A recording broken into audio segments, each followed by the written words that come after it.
से पहले हम कुछ चीज़ों को ऑब्जर्व कर लें, क्या कहानी है साइक्लोट्रॉन के पीछे, या उसके प्रिंसिपल को हम लोग पहले समझ लेते हैं। मान लीजिए आपके सामने हमने एक किसी लोकेशन पर मैग्नेटिक फील्ड लगाया हुआ है।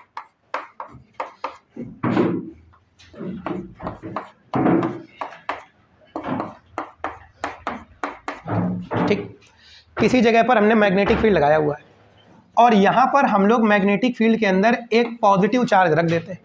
अब हमको ये मालूम है कि सर अगर चार्ज रख दिया है, स्टेशनरी चार्ज है, इलेक्ट्रिक फील्ड बनाएगा, और इलेक्ट्रिक फील्ड अगर ये बना रहा है मीनिंग तो ये मैग्नेट के जैसा बिहेव नहीं कर रहा, क्योंकि अगर ये मैग्नेट के जैसा बिहेव करता तो मैग्नेटिक फील्ड बनाता, और एक मैग्नेट दूसरे मैग्नेट के साथ इंटरेक्ट करता है, तो इस रखे हुए चार्ज पर कोई भी फोर्स लगने वाला नहीं है।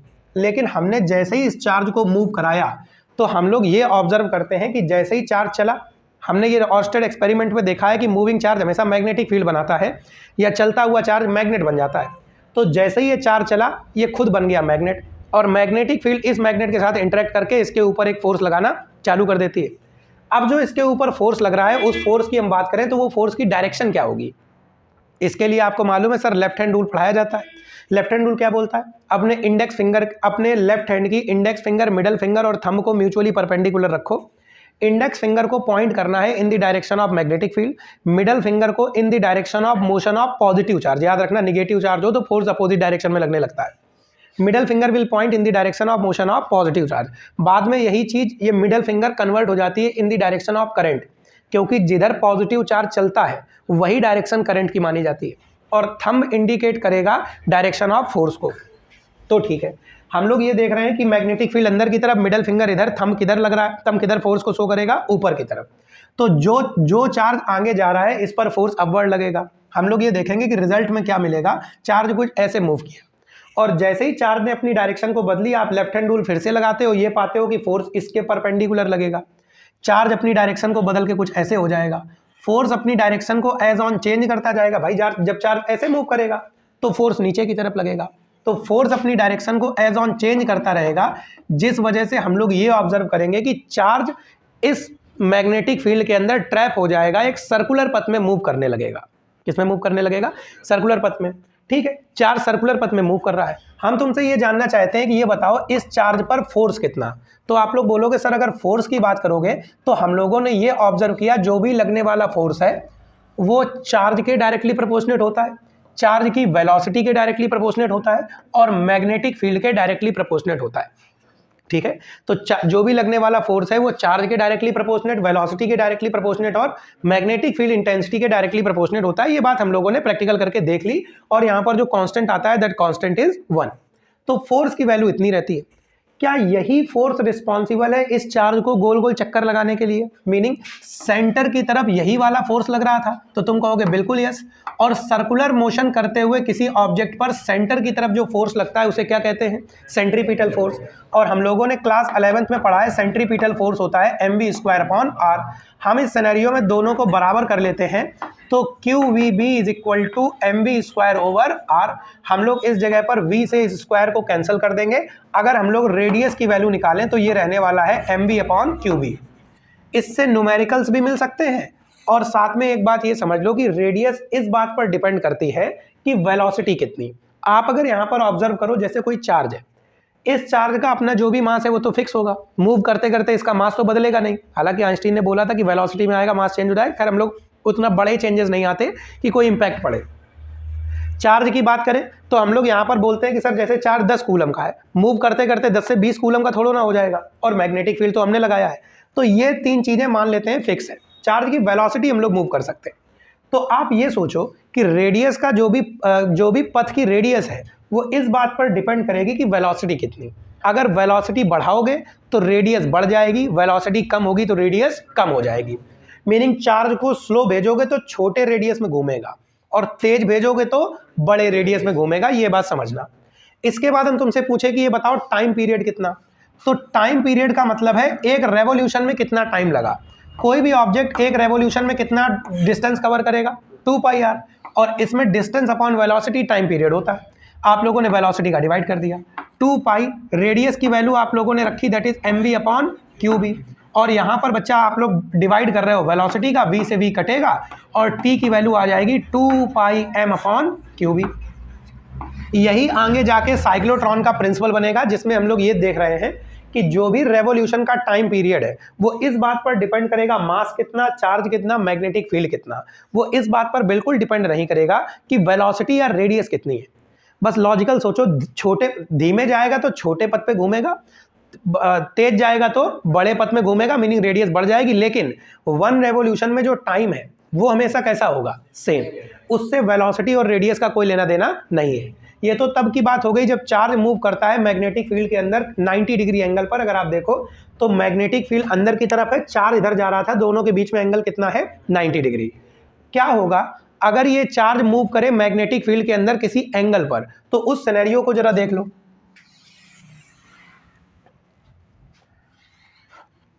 जैसे आपने कहीं पर मैग्नेटिक फील्ड को लगाया,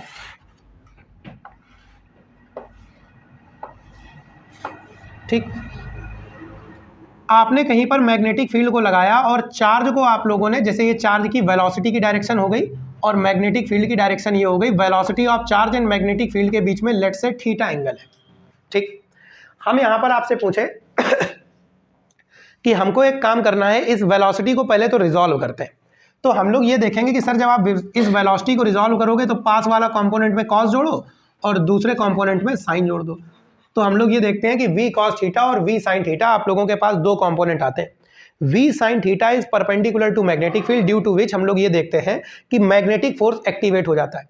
और v cos theta magnetic field की डायरेक्शन में है, तो जिस पर हम ऑब्जर्व करते हैं कि कोई भी मैग्नेटिक फोर्स नहीं लगता है, जिस वजह से चार्ज का पथ कुछ ऐसे होता है। v sin थीटा की वजह से ये चक्कर लगाता है और v cos थीटा की वजह से ये आगे बढ़ता जाता है।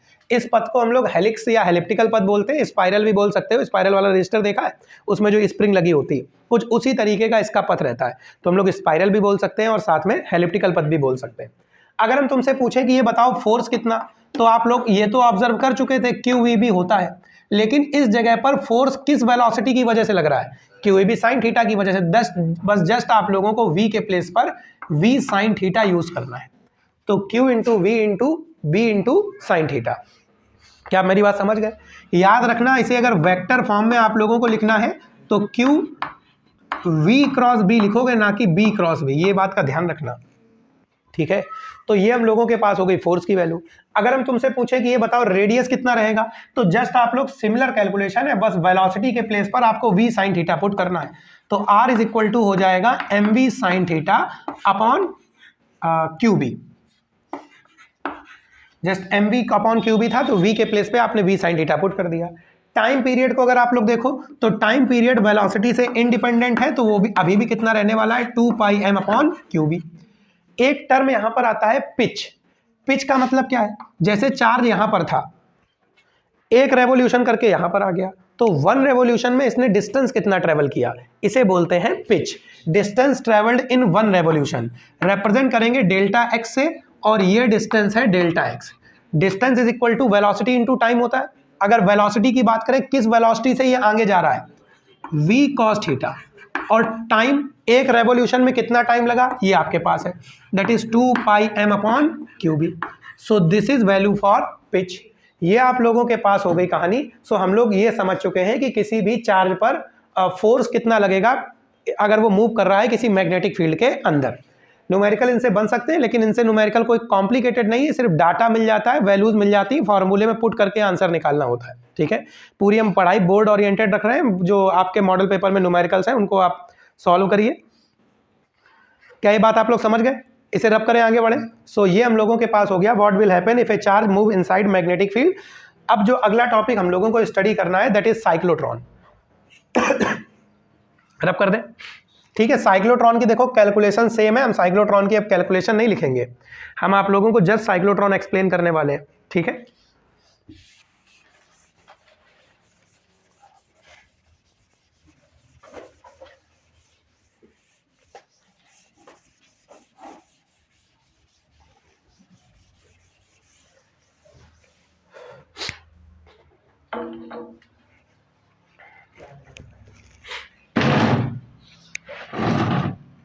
देखिए साइक्लोट्रॉन क्या है।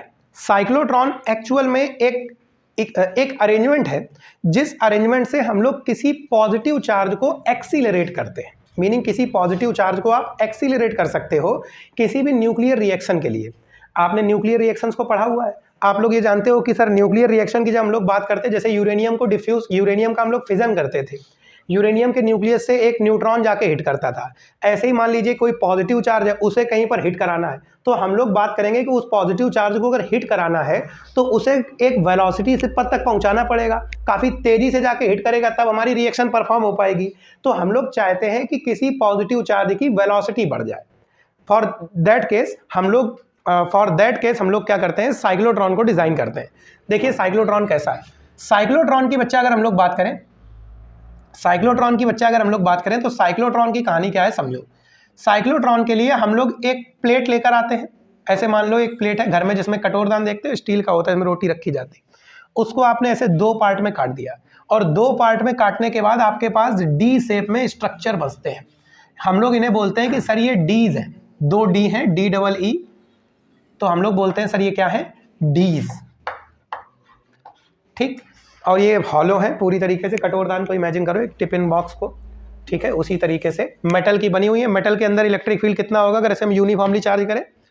गॉस थ्योरम पढ़ी थी, किसी मेटालिक सरफेस के अंदर इलेक्ट्रिक फील्ड हमेशा 0 होगा अगर वो यूनिफॉर्मली चार्ज है, ठीक है। वैसे यूनिफॉर्मली चार्ज होगा, लेकिन अगर चार्ज चल रहा है तो वो केस अलग है। हम इलेक्ट्रोस्टैटिक्स की बात कर रहे हैं। चार्ज अगर स्टोर है उसकी सरफेस पर, तो सरफेस के अंदर इलेक्ट्रिक फील्ड कितना होगा, 0। लेकिन जब करंट फ्लो हो रही है तब अंदर इलेक्ट्रिक फील्ड 0 नहीं है, ठीक। इस जगह पर आप लोगों ने कोई सोर्स रखा है जिससे पॉजिटिव चार्ज हम लोगों को मिलता है। जब पहली बार पढ़ाए थे तो हमने ये भी बताया था कि सोर्स क्या क्या हो सकते हैं, खैर हम वहाँ नहीं जा रहे। और साथ में हम लोग बच्चा एक ऑसिलेटर लगा देते हैं। ऑसिलेटर के बारे में आप लोगों को हमने बताया था कि सर ऑसिलेटर यहाँ पर लिख देते हैं। ऑसिलेटर के बारे में हमने आपको ये बताया था कि जैसे एक सेल है और उसको एक मोटर के साथ कनेक्ट किया है, और ऐसे ही कनेक्शन बनाता है, इधर प्लस देता है, इधर माइनस, फिर ये घूम के इधर प्लस देगा, इधर माइनस, फिर ये घूम के इधर प्लस देगा, इधर माइनस, और एज ऑन ये प्लस माइनस के पोलराइजेशन को बार बार चेंज करता रहेगा। हम लोग बोलेंगे कि सर देखो ये प्लस माइनस के पोलराइजेशन को चेंज कर रहा है, दिस इज ऑसिलेटर, ठीक। हम लोग ऑसिलेटर में इलेक्ट्रिक फील्ड का एक सोर्स लगा देते हैं, मीनिंग जो कभी इसे प्लस, कभी इसे माइनस, कभी इसे प्लस, कभी इसे माइनस, ऐसा चेंज करता जाएगा। इसके बाद बच्चा हम लोग यहाँ पर मैग्नेटिक फील्ड भी लगाते हैं। मैग्नेटिक फील्ड अंदर भी है यूनिफॉर्म, जस्ट हमने ड्रॉ नहीं किया है क्योंकि अंदर हम कोई फिगर बनाने वाले हैं। तो यहाँ पर हम लोगों ने मैग्नेटिक फील्ड लगाया है, that is inside the plane. अब चलो हम लोग इस ऑसिलेटर को स्विच ऑन करते हैं। जैसे हम लोग स्विच ऑन करते हैं तो चलो मान लो कि ये वाला जो चार्ज है, ये वाली जो प्लेट है वो निगेटिव चार्ज है, और ये वाली प्लेट कैसी चार्ज है बेटा, पॉजिटिव चार्ज है। यूनिफॉर्मली हमने इसे चार्ज किया हुआ है। हमने इसे स्विच ऑन किया, सोर्स से एक पॉजिटिव चार्ज निकला। अब जब सोर्स पर एक पॉजिटिव चार्ज था, उस निगेटिव चार्ज ने इस पॉजिटिव चार्ज को अट्रैक्ट किया और इस पॉजिटिव चार्ज ने इस पॉजिटिव चार्ज को रेपेल किया, जिस वजह से ये पॉजिटिव चार्ज आगे गया। लेकिन जैसे ही ये पॉजिटिव चार्ज आगे जाके माइनस से टकराकर अपने आप को डिस्ट्रॉय करने वाला था, तभी ऑसिलेटर ने अपना काम किया, कनेक्शन हटा दिया। और जैसे ही ऑसिलेटर ने कनेक्शन हटाया तो हम लोग ये पाते हैं कि इलेक्ट्रिक फील्ड तो खत्म ही हो गया। और इलेक्ट्रिक फील्ड के खत्म होते ही क्या हुआ कि क्योंकि ये चार्ज अब मूव करने लगा, मैग्नेटिक फील्ड ने अपना पावर दिखाना चालू किया। जब भी कोई चार्ज मैग्नेटिक फील्ड में एंटर करेगा तो उसका पथ कैसा होगा बेटा, सर्कुलर। और ये भाई साहब घूम के इधर आए।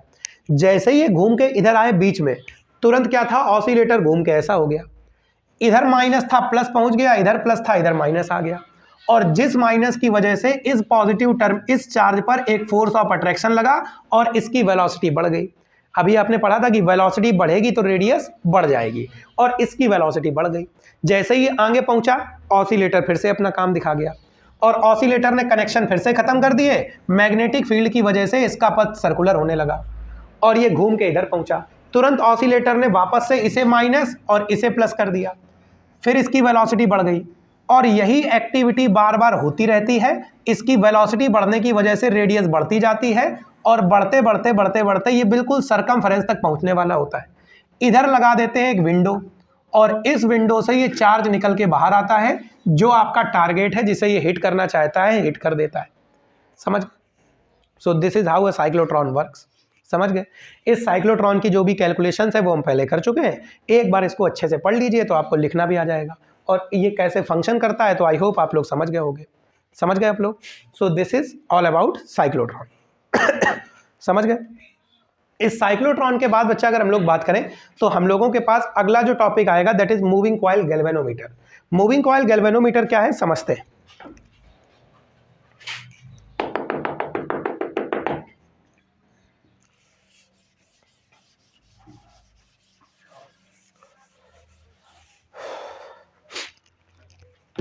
देखिए cyclotron and moving coil galvanometer की बात करें तो मूविंग कॉइल गैल्वेनोमीटर एक्चुअल में एक डिवाइस है जो करंट को मेजर कर सकती है।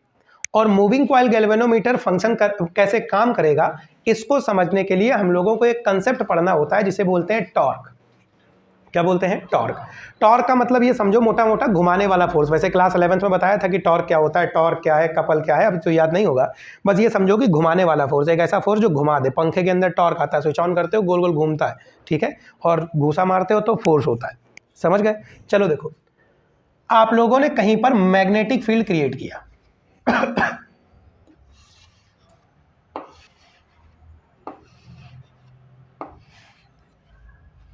ठीक, इस मैग्नेटिक फील्ड के अंदर आप लोगों ने एक कॉइल को रखा हुआ है। इस कॉइल की बात करें, चलो ये कॉइल अपने पास है PQRS, इसकी लंबाई L और इसकी ब्रेड्थ चलो कितनी है B। लेंथ इसकी L है और ब्रेड्थ कितनी है B। समझ गए? अब देखिए बच्चा क्या होता है, जैसे हम आपको एक बात बताएं, मान लीजिए हम लोगों के पास ये एक कॉइल है, ठीक, इस कॉइल को हम लोग एक मैग्नेटिक फील्ड में रखे हुए हैं, ठीक है। इस कॉइल को जब मैग्नेटिक फील्ड में रखे हुए हैं तो हम लोग ये देखते हैं कि इस कॉइल के ऊपर एक फोर्स लगता है, ठीक है, और क्यों लग रहा है उसे समझो। हम लोग इस कॉइल में बैटरी से कनेक्ट करके इसके अंदर एक करंट फ्लो करा रहे हैं, जो करंट ऐसे जा रही है इस वायर में नीचे, इधर इधर, फिर यहाँ से ऊपर, और ये ऐसे पूरे एक साइकिल में करंट फ्लो हो रही है। अगर आप ऊपर वाले वायर की बात करो, देखो यहाँ पर फोर्स किधर लगेगा, मैग्नेटिक फील्ड इधर, करंट की डायरेक्शन में मिडल फिंगर को रखो, अभी थोड़ी देर पहले हम लोग लेफ्ट हैंड रूल देख रहे थे, और थंब को रखो इन द डायरेक्शन ऑफ फोर्स। तो थंब की क्या शो करेगा? The direction of force. तो थंब ऊपर की तरफ लग रहा है, मीनिंग इस वायर पर फोर्स किधर लगेगा? ऊपर की तरफ। सेम चीज इधर आएगी और इधर करंट जा रही है इस डायरेक्शन में। अगर हम लोग इधर लेफ्ट हैंड रूल लगाएं, मैग्नेटिक फील्ड इधर, मिडल फिंगर को इधर रखोगे करंट की डायरेक्शन में, थंब कौन सी डायरेक्शन शो करेगा? डाउनवर्ड। तो इस वायर पर फोर्स लगेंगे अपोजिट, और इनकी मैग्नीट्यूड भी इक्वल होगा क्योंकि वायर का लेंथ कैसा है? सेम, ठीक है। तो दोनों पर जो फोर्स लग रहा है वो इक्वल एंड अपोजिट होगा, और साथ में लाइन ऑफ एक्शन भी सेम है, एक ही लाइन पे फोर्स लगेगा। ये वाला फोर्स बोल रहा है ऊपर जाओ, ये वाला फोर्स बोल रहा है नीचे जाओ, जिस वजह से नेट फोर्स कितना आ जाएगा? 0, ठीक।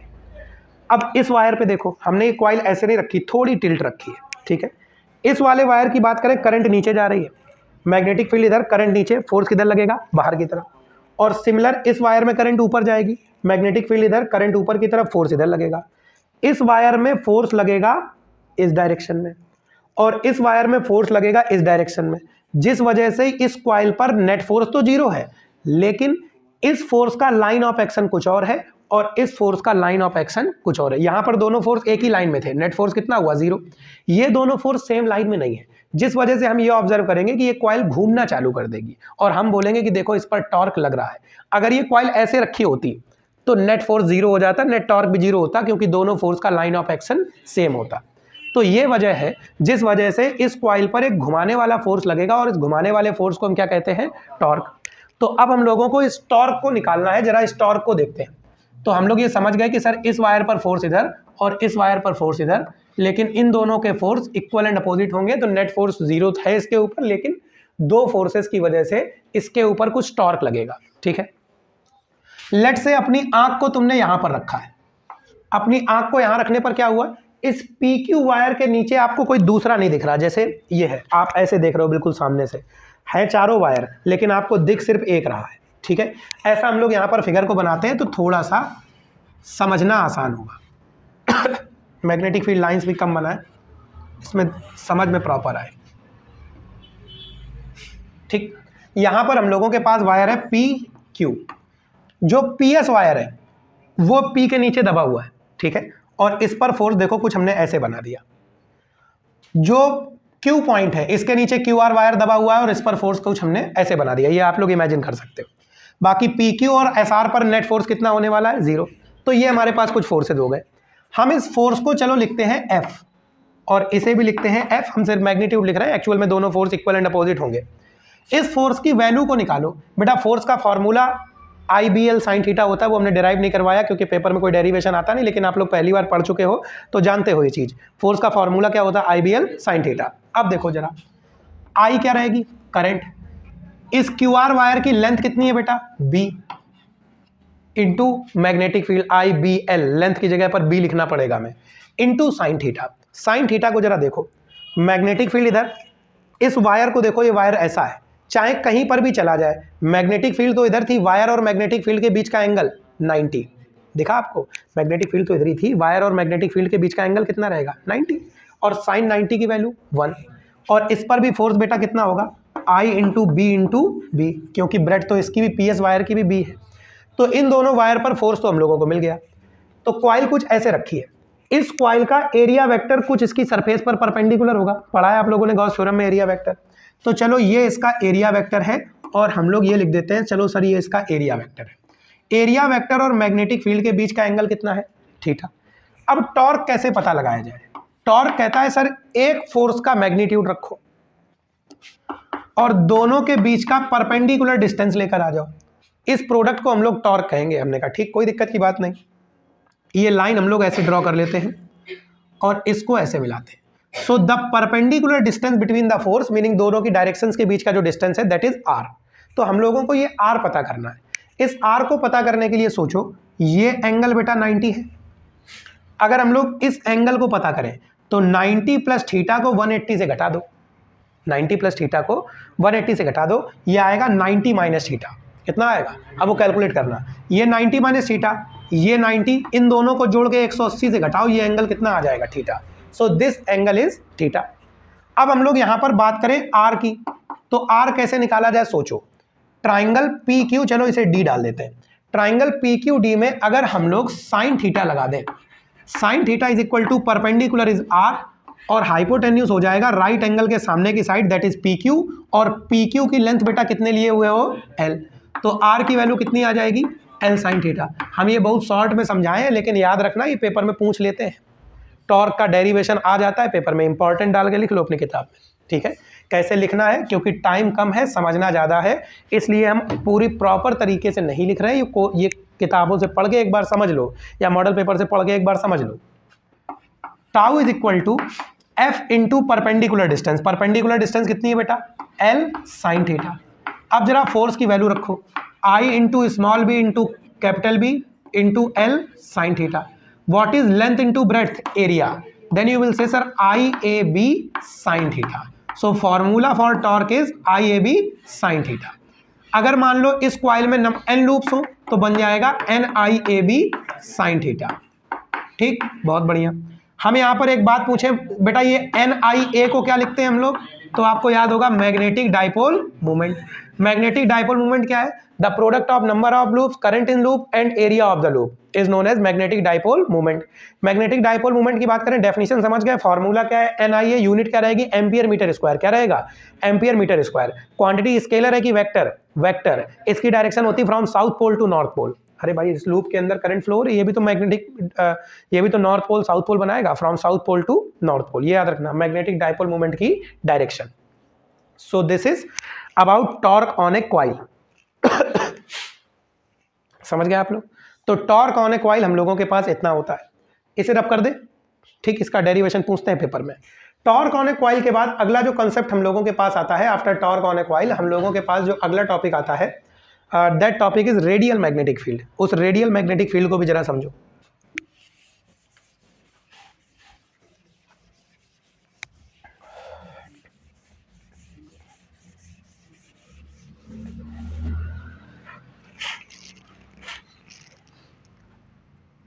तो अगर हम लोग बात करें रेडियल मैग्नेटिक फील्ड क्या है, समझो।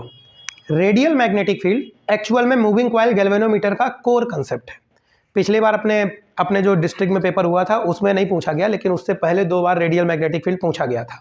ठीक, जरा देख लेते हैं कि रेडियल मैग्नेटिक फील्ड आखिरकार होता क्या है। जैसे मान लो आप लोगों के पास एक मैग्नेट है, एक सिलेंड्रिकल मैग्नेट है, सिलेंड्रिकल बोल दिया, माय मिस्टेक। एक क्यूबॉइडिकल या क्यूबिकल मैग्नेट है, ठीक है, एक क्यूब के फॉर्म में मैग्नेट है। इस मैग्नेट को ऊपर से देखोगे तो इसका आप लोगों को सिर्फ एक ये जो स्क्वायर वाला पोर्शन है वो दिखाई पड़ेगा, लेकिन है ये क्यूब के शेप में। इसे आप लोग हवा में फ्रीली सस्पेंड करते हो, ये वाला सिरा नॉर्थ की तरफ और ये वाला सिरा साउथ की तरफ रहता है, तो इधर मिल जाएगा हम लोगों को नॉर्थ पोल और इधर क्या मिल जाएगा, साउथ पोल। आप लोग ये जानते हो मैग्नेटिक फील्ड लाइंस मैग्नेट के बाहर from north pole to south pole और मैग्नेट के अंदर from south pole to north pole, magnet के बाहर from north pole to south pole और मैग्नेट के अंदर फ्रॉम साउथ टू नॉर्थ। वैसे यहां भी बना सकते हैं,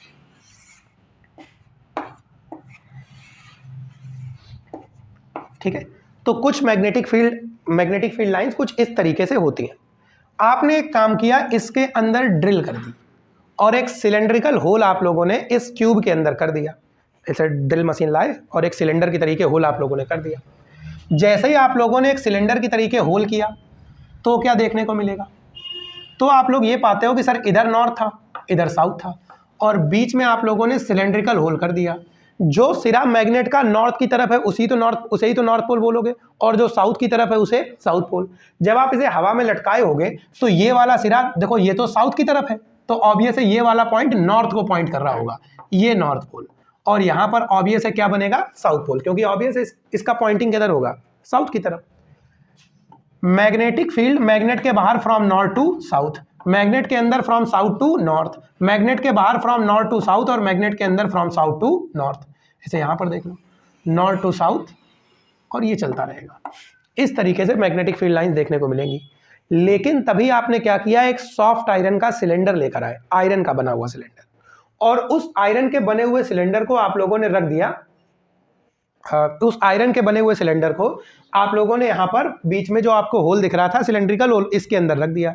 अब आयरन की स्पेशलिटी क्या है, मैग्नेटिक फील्ड में आता है तुरंत खुद मैग्नेट बन जाता है, नॉर्थ पोल साउथ पोल खुद बनाने लगता है। तो सॉफ्ट आयरन के सिलेंडर को आपने जैसे ही बीच में रखा, अब देखिए क्या होगा,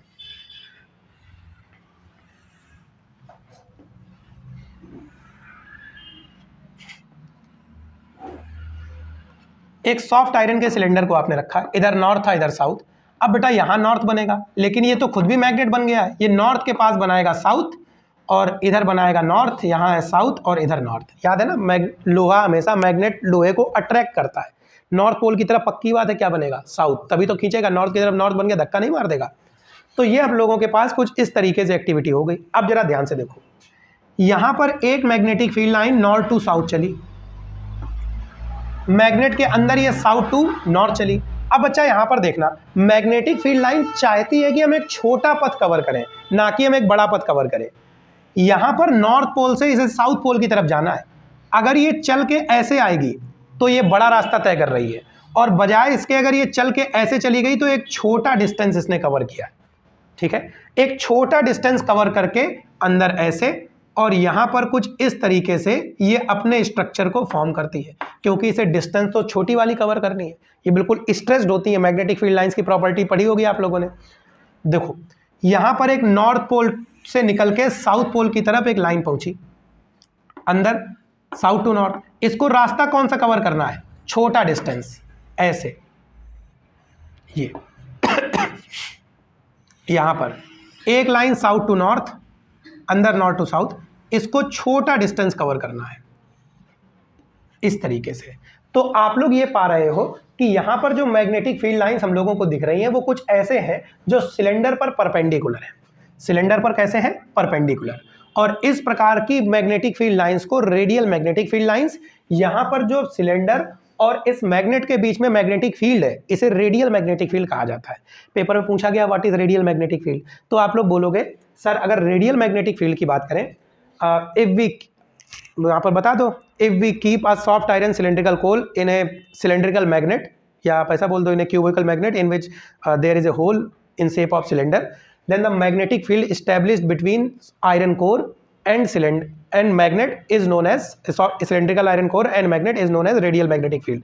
ठीक है, फिर से समझ लो कि अगर तुम लोगों ने एक क्यूबिकल मैग्नेट लिया, उसके अंदर एक सिलेंड्रिकल होल ड्रिल कर दिया आप लोगों ने, और फिर उसके बाद यहाँ पर आप लोग एक सॉफ्ट आयरन की सिलेंड्रिकल कोर रख देते हो, तो इतनी बात तो आपको पहले एक्सप्लेन करनी है। फिर आप लोग ये बोलोगे कि cylindrical soft iron core and magnet के बीच में जो मैग्नेटिक फील्ड है उसे रेडियल मैग्नेटिक फील्ड कहा जाता है, क्योंकि उसकी डायरेक्शन ऐसी है कि वो सिलेंडर के परपेंडिकुलर है, और किसी भी सर्कुलर ऑब्जेक्ट पर परपेंडिकुलर क्या होता है बेटा, उसका रेडियस। तो एक्चुअल में अगर हम लोग इस सिलेंडर के अंदर मौजूद इन लाइंस को रब कर दें, तो बाहर से देखने पर हमें ये लगेगा कि ये सारी की सारी लाइन इसके सेंटर पर जाके मिल रही है, लेकिन रियल में ये मिलेंगी नहीं, क्योंकि मैग्नेटिक फील्ड लाइन एक दूसरे को काट नहीं सकती। दैट इज वाई हम लोग वर्ड प्रोनाउंस करते हैं रेडियल मैग्नेटिक फील्ड। समझ गए? तो कुछ ये रहता है रेडियल मैग्नेटिक फील्ड, आपको ये बात समझनी होगी। समझ गए? रेडियल मैग्नेटिक फील्ड के बाद अब हम लोग पहुंचते हैं मूविंग कॉइल गैल्वेनोमीटर पर। कैसे फंक्शन करेगा मूविंग कॉइल गैल्वेनोमीटर, समझो।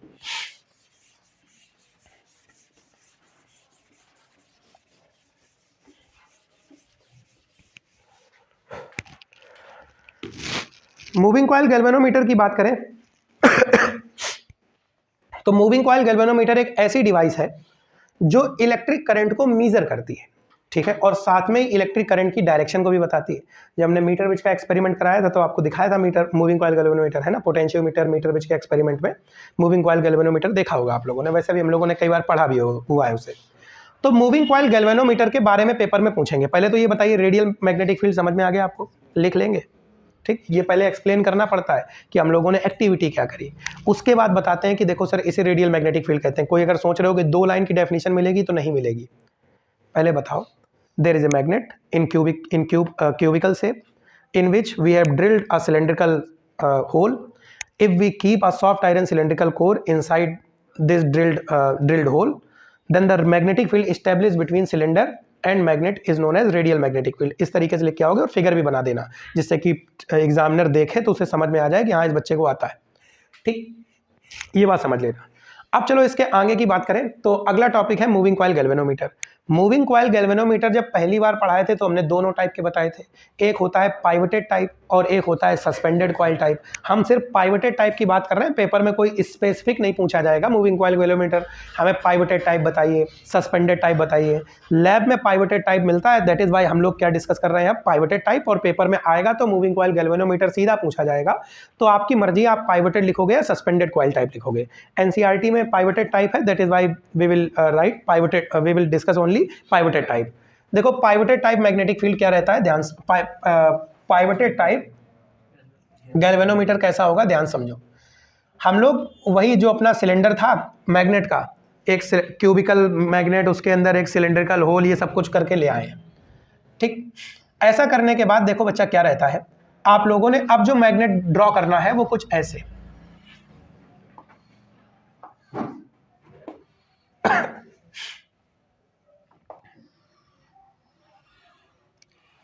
ठीक है।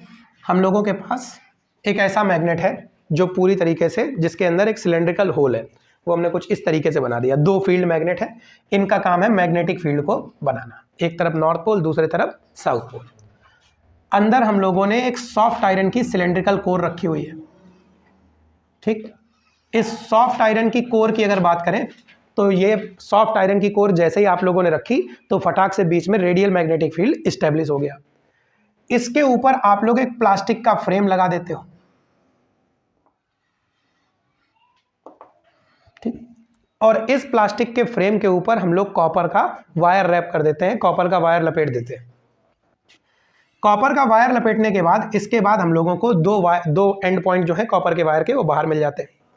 साथ में हम लोग इधर लगा देते हैं एक पाइवट, इस पाइवट पे ये आराम से घूमेगा और रोटेशनल स्प्रिंग, जो स्प्रिंग आप लोगों ने खिलौनों में लगी हुई देखी होगी, एक स्प्रिंग हम लोग यहाँ पर लगा देते हैं। स्प्रिंग 2 टाइप की है, एक स्प्रिंग नॉर्मल पेन में लग के आती है, वो फोर्स लगाती है, ये स्प्रिंग घुमाती है, टॉर्क लगाती है। इसके टॉर्क का फॉर्मूला होता है tau is equal to C phi. Phi कितने रेडियन आपने इसे घुमाया, दैट इज फाई, और सी यहाँ पर एक कांस्टेंट है, ये बात याद रखना। तो आपके पास ये हो गए सिरे जिससे आप लोग करंट को अंदर फ्लो कराओगे। इसके बाद बेटा यहाँ पर एक पॉइंटर लगा होता है जो हम लोगों को रीड करके बताएगा कि करंट कितनी आ रही है, और इसके ऊपर लगा होता है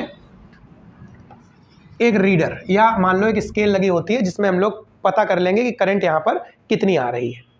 क्या मेरी बात आप समझ पाए? इतना करने के बाद बच्चा देखो क्या होता है कि ये टॉपिक हम लोगों के पास हो गया। इतना करने के बाद हम लोग जस्ट, ये हमारा मूविंग कॉइल गैल्वेनोमीटर तैयार है। अब हम लोग इसमें करंट को फ्लो कराते हैं। जैसे ही हम लोग करंट को फ्लो कराते हैं तो हम लोग ये ऑब्जर्व करते हैं कि करंट को फ्लो कराया, करंट को फ्लो कराते ही इस मूविंग कॉइल गैल्वेनोमीटर पर एक टॉर्क लगेगा, क्योंकि एक कॉइल है और वो मैग्नेटिक फील्ड में रखी है। जो ये टॉर्क होगा उस टॉर्क की वजह से हमारा ये पॉइंटर घूमना चालू करेगा। भाई टॉर्क लगेगा तो हमारी कॉइल घूमना चालू करेगी, और जैसे ही कॉइल घूमेगी ये पॉइंटर भी घूमेगा। लेकिन जैसे जैसे कॉइल घूमेगी तुरंत स्प्रिंग भी टाइट होती जाएगी, और उस लोकेशन पर जाके कॉइल रुक जाएगी जहां पर कॉइल के अंदर का टॉर्क, मीनिंग कॉइल बोल रही है इस डायरेक्शन में घूमो 10 के फोर्स से, और स्प्रिंग बोल रहा है नहीं नहीं इधर जाओ 10 के फोर्स से। दोनों टॉर्क जहां पर बराबर हो जाएंगे उस जगह पर जाके हमारा पॉइंटर रुक जाएगा, और हम लोग रीड करके देख लेंगे कि करंट कितनी। लेकिन तभी तुम बोलोगे कि सर टॉर्क की वैल्यू अगर हम लोग देखें तो NIAB साइन थीटा होती। इस जगह पर जैसे ही कॉइल घूमेगी थीटा बदलेगा, तो करंट और एंगल ये दोनों ही, करंट तो हम लोगों को मेजर करना है लेकिन वो तो एंगल पर भी डिपेंड करेगा। हमने बोला नहीं, रेडियल मैग्नेटिक फील्ड ने ये प्रॉब्लम सॉल्व करी है। कैसे? देखो, अगर इसे आप ऊपर से देख रहे होते तो कुछ इस शेप में आप लोगों को आपका ये सिलेंड्रिकल कोर दिखाई पड़ता, ठीक। बीच में कुछ रेडियल मैग्नेटिक फील्ड मालूम है ना, परपेंडिकुलर टू सरफेस, अभी हम ड्रॉ कर लेंगे जब जरूरत पड़ेगी।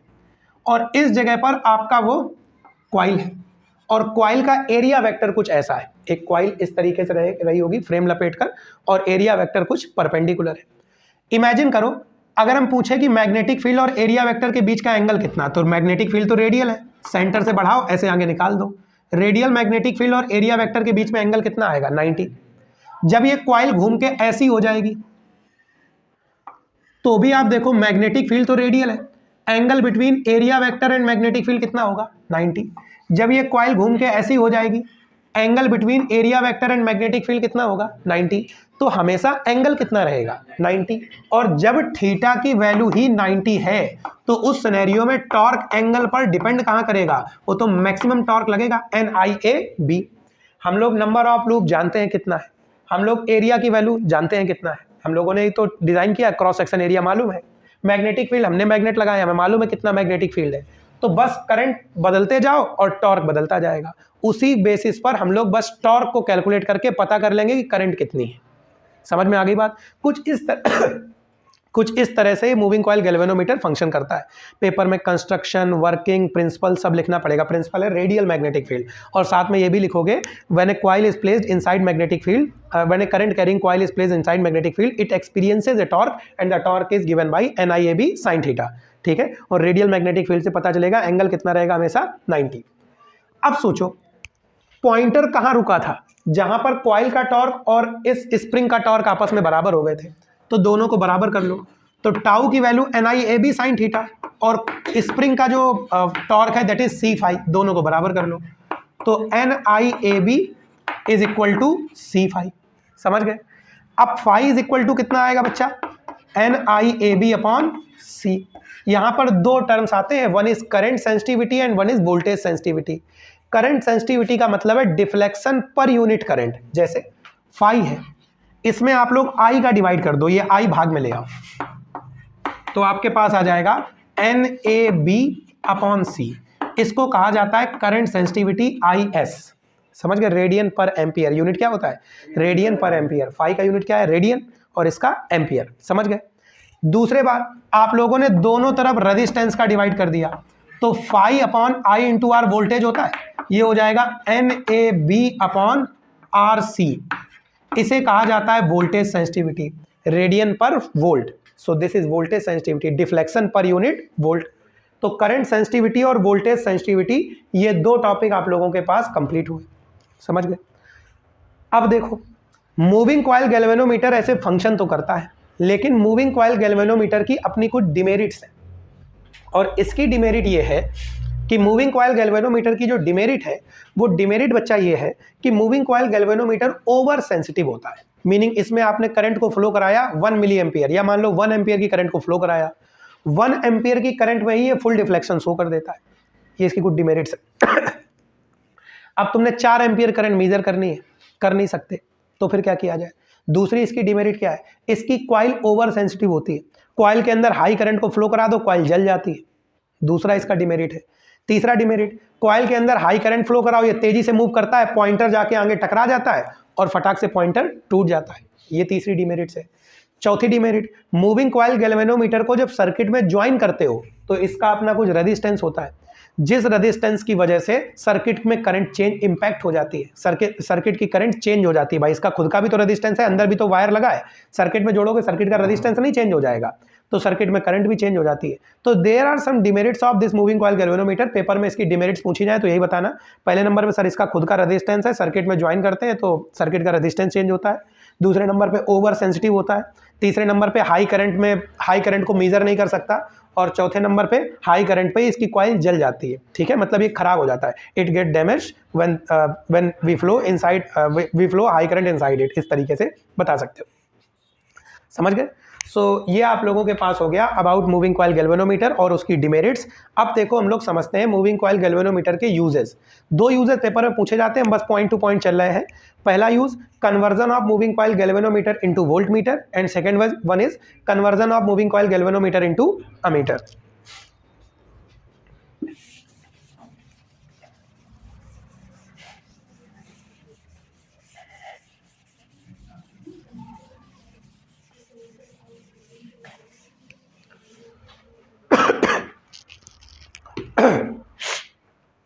देखिए, तो पहला यूज है पहला इसका एप्लीकेशन है conversion of moving coil galvanometer into ammeter.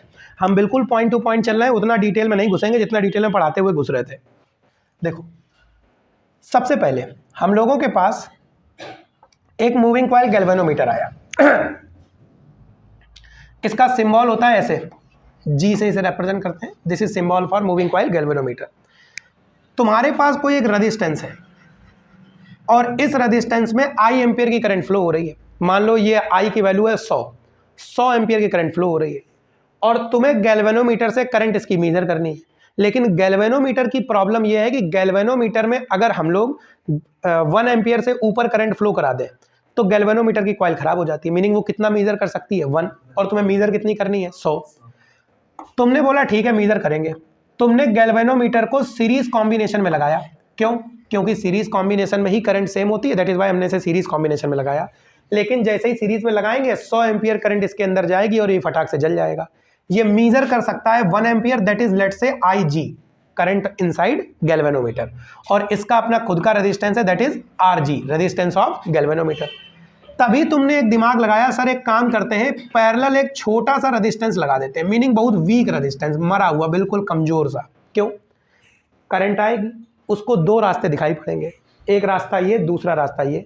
ऊपर रेजिस्टेंस कम है और गैल्वेनोमीटर का रेजिस्टेंस ज़्यादा है, तो करंट प्रेफर करेगी कि हम लो रेजिस्टेंस से पास हो जाए और इधर से मोस्ट ऑफ द करंट चली जाएगी, यहाँ से कम जाएगी और इसकी कॉइल जलने से बच जाएगी। क्या मेरी बात समझ पाए? तो गैल्वेनोमीटर को अमीटर में कन्वर्ट करने के लिए हम लोग एक संट का यूज करते हैं। Shunt is just a parallel resistance या पैरेलल वे, ठीक है, जिससे करंट पास हो सके। तो हम लोगों ने यहाँ पर एक रेजिस्टेंस लगाया जिसे क्या बोलेंगे संट। तो गैल्वेनोमीटर के पैरेलल में एक संट लगाया जाता है और इस संट की वैल्यू बहुत लो होती है, मीनिंग इसका रेजिस्टेंस बहुत लो होता है जिससे ज्यादातर करंट इससे पास हो। यहां पर आई एम्पियर की करंट आई, इसने बोला कि इधर तो सिर्फ IG जा सकता है, तो ऊपर कितना जाएगा I माइनस IG, और बाकी करंट इधर से फ्लो होकर इधर आ गई। अब चलो एग्जांपल में समझ लो, 100 एम्पियर की करंट आई, ये मेजर 1 को कर सकता था। तुमने क्या किया, एक ऐसा संट लगाया कि संट के लगाते ही इधर तो 1 की करंट गई और ऊपर 99 की गुजर गई। ठीक, तुमने क्या किया, जब इसके अंदर 1 एम्पियर की करंट आई तो ये रीडिंग कितने की देगा 1 की, बस तुमने 1 की जगह कितना लिख दिया 100। तो जब कभी भी इसके अंदर 1 की करंट आती है तुम समझ गए कि सर्किट में टोटल करंट कितनी होती है 100। और इस पूरे अरेंजमेंट को, इतने को हम लोग अमीटर बोलते हैं और इसको ऐसे रिप्रेजेंट किया जाता है। सो this is conversion of moving coil galvanometer into ammeter. बस एक लो रेजिस्टेंस पैरेलल कॉम्बिनेशन में लगाकर हम लोग इसे अमीटर में कन्वर्ट कर लेते हैं। इसकी एक छोटी सी कैलकुलेशन है और वो कैलकुलेशन क्या है, संट की वैल्यू पूछी जाती है। संट और गैल्वेनोमीटर पैरेलल कॉम्बिनेशन में, पैरेलल कॉम्बिनेशन में वोल्टेज सेम होता है, meaning voltage across shunt is equal to voltage across galvanometer. Shunt के अक्रॉस वोल्टेज कितना है, current I minus IG, resistance कितना S। गैल्वेनोमीटर की बात करो, करंट IG, रेजिस्टेंस कितना RG। संट की वैल्यू आ जाएगी IG RG upon I minus IG। IG वो करंट है जो गैल्वेनोमीटर मेजर कर सकता है, RG resistance of galvanometer, I वो करंट है जो मेजर करनी है, और संट आप लोगों को हमेशा पता करना होगा। संट को लगाने का बेनिफिट क्या है, गैल्वेनोमीटर की कॉइल बर्न होने से बच जाती है। गैल्वेनोमीटर हाई करंट को मेजर कर सकता है, तीसरा याद रखना, ये हम बिल्कुल प्रूव नहीं कर रहे हैं, जब पहली बार पढ़ाया तो प्रूविंग पे गए थे। गैल्वेनोमीटर में शंट को लगाने पर सर्किट का रेजिस्टेंस चेंज नहीं होता। अगर करना चाहो इस रेजिस्टेंस को 10 का मान लो, गैल्वेनोमीटर के रेजिस्टेंस को 2 का मान लो, दोनों जब सीरीज में जुड़े तो रेजिस्टेंस कितना हो गया था 12।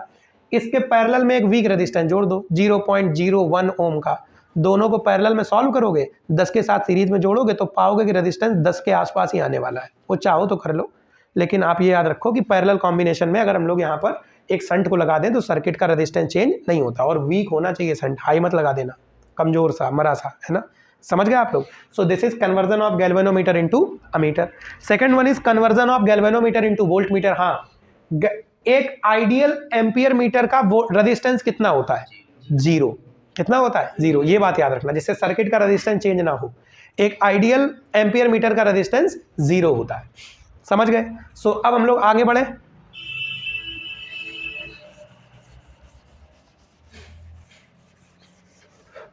Now we will discuss about conversion of galvanometer into voltmeter। आपके पास एक रेजिस्टेंस है, इस रेजिस्टेंस की वैल्यू चलो R है और इसके अक्रॉस वोल्टेज V है। इसके अक्रॉस वोल्टेज कितना है? V। ये V वोल्टेज आप लोगों को मेजर करना है। तुमने कहा ठीक है, और एक गैल्वेनोमीटर लेकर आ गए, तुमने इसके पैरेलल लगा दिया। जैसे ही तुमने पैरेलल गैल्वेनोमीटर लगाया, I एम्पियर की करंट आती थी, करंट यहां पर पहुंची, ऊपर करंट चली गई कुछ हाई एम्पियर की, गैल्वेनोमीटर की कॉइल जल गई। तुम क्या चाहते हो? गैल्वेनोमीटर में ज़्यादा करंट ना आए, कम करंट आए, जिसलिए तुमने गैल्वेनोमीटर के साथ में एक रेजिस्टेंस लगाया, और इस रेजिस्टेंस को हम लोग शंट बोलते हैं। अब ये रेजिस्टेंस बहुत छोटा होना चाहिए या बहुत बड़ा? बड़ा, क्योंकि गैल्वेनोमीटर में ज़्यादा करंट फ्लो ना हो जाए। तो एक हाई रेजिस्टेंस गैल्वेनोमीटर के साथ ज्वाइन किया जाता है, जिससे कि गैल्वेनोमीटर में एक्स्ट्रा करंट ना आ जाए। करंट यहाँ पर आई, गैल्वेनोमीटर लेट से IG करंट को मेजर कर सकता है, तो ऊपर करंट कितनी चली गई? IG, और बची हुई करंट I माइनस IG इधर चली गई। गैल्वेनोमीटर का रेजिस्टेंस है RG, और इस तरीके से करंट फ्लो होकर बाहर निकल गई। मान लो कि तुमने यहाँ पर वोल्टेज रखा था 100 वोल्ट और करंट फ्लो हो रही थी 10 एम्पियर की। गैल्वेनोमीटर सिर्फ 1 एम्पियर मेजर कर सकता है। करंट आई, शंट ऐसा लगा दिया कि 1 एम्पियर ऊपर से चली गई, 9 एम्पियर के इधर से। अब 1 एम्पियर पे गैल्वेनोमीटर तो 1 एम्पियर की रीडिंग देगा, तुमने बस उस 1 को मिटा के 100 वोल्ट रख दिया और उसमें V लिख दिया, जिससे पता चले कि ये वोल्ट मीटर है। शंट इसके पैरेलल में लगा हुआ है, शंट इसके सीरीज में लगा हुआ है, सॉरी, ये पूरा पैरेलल में लगेगा लेकिन शंट किस में आएगा? सीरीज में। और इतने अपरेटस को या इतने अरेंजमेंट को आप लोगों ने वोल्ट मीटर बोलना चालू कर दिया। सो this is conversion of galvanometer into volt meter. अब शंट की वैल्यू पूछी जाएगी, इसको वोल्टेज कितना मेजर करना है? V। देखो रेजिस्टेंस के अक्रॉस वोल्टेज V और इन दोनों के अक्रॉस वोल्टेज भी V है। V is equal to IR होता है। इधर करंट कितनी फ्लो हो रही है? IG, और बेटा रेजिस्टेंस कितना रहेगा? S plus RG। बात समझ में आई? सीरीज में दोनों है, टोटल रेजिस्टेंस कितना होगा? S plus RG। S की वैल्यू निकालो तो क्या हो जाएगा? V अपॉन IG बराबर में S प्लस RG। S की वैल्यू निकाल लो तो हो जाएगा V अपॉन IG और माइनस में RG। ये वैल्यू आप लोगों के पास हो गई। So this is how we convert a galvanometer into voltmeter. Voltmeter को सर्किट में लगाने पर सर्किट का रेजिस्टेंस भी चेंज नहीं होता, ना यकीन आए तो इसे कोई रेजिस्टेंस मान लो, शंट कुछ बड़ा रख लेना, इसको मान लो 10 ओम का, ये मान लो 2 ओम का, इसे मान लो 100 ओम का, ठीक, और दोनों को जोड़ के देखो तो रफली 10 के आसपास रेजिस्टेंस आपको मिलने वाला है, ठीक है। तो एक बड़ा रेजिस्टेंस लगाने पर सर्किट का रेजिस्टेंस भी चेंज नहीं होता। दूसरा, गैल्वेनोमीटर में लो करंट फ्लो होती है, गैल्वेनोमीटर की कॉइल भी बच जाती है, और ये हाई वोल्टेज को मेजर भी कर पाता है। सो this is all about moving coil galvanometer. ये हम लोगों का टॉपिक कंप्लीट हुआ। नेक्स्ट डे हम लोग डिस्कस करेंगे about earth magnetic field and magnetism. कल कंप्लीट करेंगे मैग्नेटिज्म, और फिर उसके आगे देखेंगे अल्टरनेटिंग करंट वगैरह पढ़ेंगे। आज क्या तारीख हो गई?